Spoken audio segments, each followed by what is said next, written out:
Hi guys, I thought I'd do something different today. I'm going to show you an issue of Amiga Power magazine. Now, this was my favourite, probably still is actually, my favourite magazine of all time. Just loved it way back in the day. I used to have dozens of these issues, but actually these are the only two I have at the moment. I might actually collect some again, those that I like for whatever reason. It ran for about 65 issues actually in total, which is obviously, you work out 12 issues a year. It's just over 5 years. So on the left here is Amiga Power, as you can see, issue 1, first ever issue, which comes with a complete game, bomb is all. Start of a new era in magazines, from the makers of Amiga format, and you won't be able to work it out probably, but a magazine with attitude. Now I'm not actually going to show you that issue. Underneath is the supplement that come with it. Their first, which went on to be an annual thing, top 100 games. But I'm going to show you this issue because this is probably my favourite issue for a couple of reasons. One, it had an excellent cover disc, two discs actually. It had Pinball Dreams on it, as well as Sensible Soccer and WizKid from Sensible Software, of course. It also reviewed 3 great shoot 'em ups for the Amiga that come out at roughly the same time, and also obviously you can see on the front 100 best games ever. Now this cost, in May 1992, this cost £3.75. The original one, back over here, cost £2.95, so in a year it's gone up almost £1. But compare that to game magazines these days, which are often about £5 or £6, not too bad. So, on we go with the magazine, there you go, front cover there, or inside cover, is epic. The only thing epic about it, as Amiga Power said, was how long the game took to come out.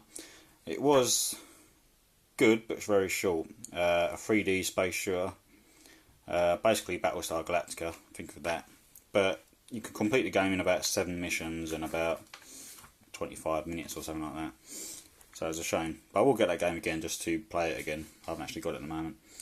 So on the top 100 games of all time, as in 1992, for the Amiga. Number 100 there is Golden Axe. I won't go into too much detail about all this because it's only a 10-minute video. I'll just quickly show you the pages. Number 92, Super Hang-On. One of my favourite games there, which obviously is not a good screenshot to show you, but it's Projectile, a future sports game. Recent games that made it were Project X. They didn't really like Project X Amiga Power, or Stuart Campbell, who reviewed it. Obviously they just thought it was too hard. It was a very hard game, without a doubt. But you know, I could get to level 4 out of 5, so I was quite happy. Pinball Dreams. Moving on.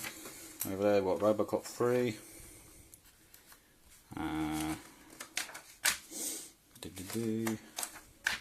Sensible Soccer just coming out.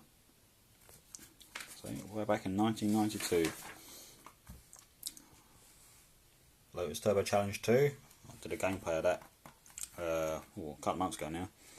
I called it A Drive Through the English Countryside. Brilliant game, that one. You can actually link 2 Amigas up with that game. That's how good it was. R-Type 2. Another hard shooter. So cute, it make you puke. Rodland. One of my all-time favourites. Wikipedia. Typical of the time, mail order companies. Get your joysticks, get your games. Often found you could buy 3 games for half the price or even less, but you have to buy a game like every 8 weeks or something like that. Dino Blaster, known elsewhere as Bomberman. Lemmings. Without a doubt, something everyone should know, The Secret of Monkey Island. The top 3 games were Speedball 2, Formula 1 Grand Prix, which was is a fantastic game, and well, Rainbow Islands, number 1 in the first one as well. Debatable. That's a decent platformer. Is it really number 1? So there's last year's and there's this year's, or 1992's, top 100. This with, on the other hand, which showed various producers what they thought of the top games. Peter Molyneux there, Richard Darling from Codemasters, Gary Bracey, John Hare, quite well known in the industry, or at least back then they were. Dizzy collection of games. onto the magazine itself, and this is the contents. First up was obviously the cover discs. Brick was a great piss tape. Pinball Dreams showed off the Nightmare table, a 5-minute demo, and easily the best table, and still probably my favourite even to this day of all pinball games. On with the news, and the big news was the Amiga 600, which is what I have at the moment. First news on Zool. The station was one of them words of the time, probably to do with Wayne's World or Bill and Ted. Blimey, it is old, isn't it? John Barnes, European football. News on Jaguar coming out. And what Amiga Power did, which most magazines probably didn't, told you all about the staff. So the editor at the time was Matt Bilby, done like Your Sinclair as well. Mark Ramshaw, Stuart Campbell, people I know from Retro Gamer magazine, and a bunch of others. First up was Project X, shows a couple of screens of the second level. Along the bottom there was the attack waves of the first level, and 78%. I would give it a bit more on that, but they found it too hard. A little sub bit there was Project X against Apidia, and Apidia won. Game reviews. Never played an Ultimate game. Advert for Dino Blaster. And there's the one of the great games itself, if you ask me, Apidia. It shows a couple of levels: the pond level, the sewer level, and the techno level, which went a bit R-type-ish. 89%, I think I would agree with that. A couple of games I've never played or never likely to play. Here's the third of the shooters, Agony from Psygnosis. Lush graphics, gameplay weren't quite there for my personal opinion. 78%, same as Project X. Complete Control was a hints and tips section. Goes on a bit. The last result, stuck on a game, right into Jonathan Davis, and try and out with that. Something in this particular issue was the Hidden Agenda, which was like hidden games within games.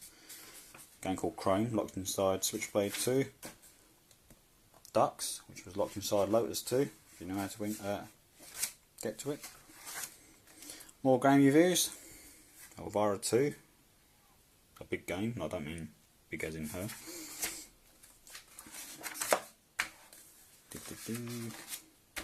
Anarchy was a Defender clone, budget re-release section.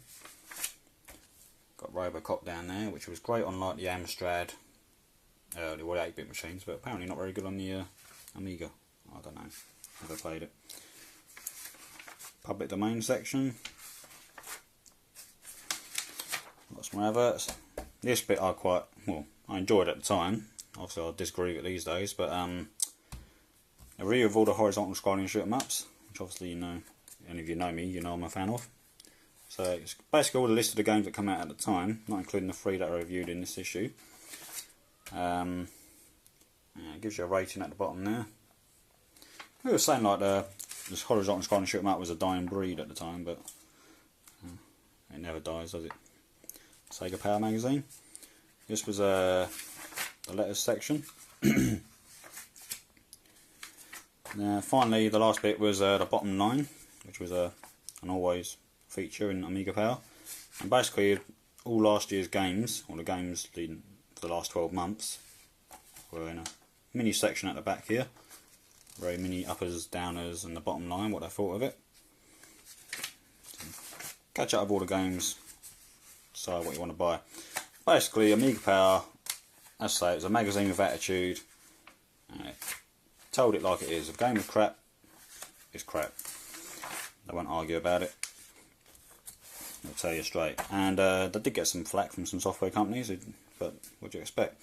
So I always trusted Amiga Power, and I found it a great read. Shame I threw out all the magazines, but magazines take up a lot of room, I suppose. So there you go, guys. I might do an Amstrad magazine review at some stage. Show the screens of that as well. Hope you enjoyed that. Thanks for watching.